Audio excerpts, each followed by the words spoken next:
Naghahanda na ang NAIA sa inaasahang dagsa ng mga biyahero para sa holiday exodus at pagtitiyak ng Department of Transportation hindi na mauulit ang nangyaring aberya sa airspace ng bansa noong Enero. Si Karen Villanda sa sentro ng balita.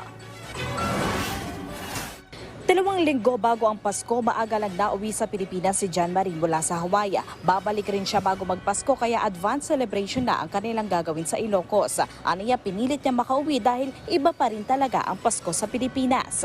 Nakita mo pa lang yung mga ilaw, masayang-saya na ako eh. Uuwi lang din po ako doon ng 23. So doon pa din ako magpapasko. Bakit hindi dito na? Kasi andun po yung asawa ko. Okay. So, Yeah. paano yan? I-advance nyo na lang? Ano bang gagawin? Oo, bibisita lang sa family. Tapos, mag-share ng blessings. Ilan lamang si John Marie sa ilang mga pasaherong unti-unti nang dumadagsa sa NAIA Terminal 1. Kaya naman para mas lalong ma-feel pa ng mga pasahero sa paliparan ang Pasko, pinailawan na rin kagabi ang 28-feet Christmas tree ng Philippine Airlines sa Terminal 1.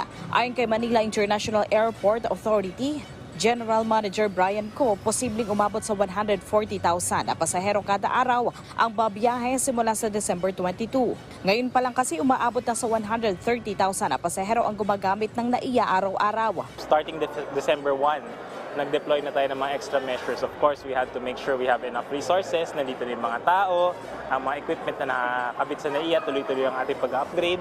At syempre, ang security. Ito yung mga isa sa mga pina-alert sa atin ng DOTR para mabantayan ng ating mga airports para mapanatili nating mapayapa at tuloy-tuloy ang serbisyo sa ating mga pasahero. So, Umaabot na rin sa 800 ang flights kada araw sa NAIA. Mas madami kumpara sa 750 flights lamang noong kalagitnaan ng taong 2023. Dahil dito inaasahang papalo sa 45 million ang bilang ng mga pasahero na gumagamit sa NAIA sa buong taon ng 2023. Gayunman, napapanatili pa rin ito ang 80% na on-time performance ng mga flight. Tiniyak rin ni Transportation Secretary Jaime Bautista na hindi na mauulit ang January 1 air shutdown incident ngayong holiday na isang isolated case lamang. Since then, we have already improved all the equipment. No? All the necessary maintenance procedures are being implemented. No? And the employees, the officers of CAAP are very much aware of my instructions to them to see to it that all equipments should be working. No?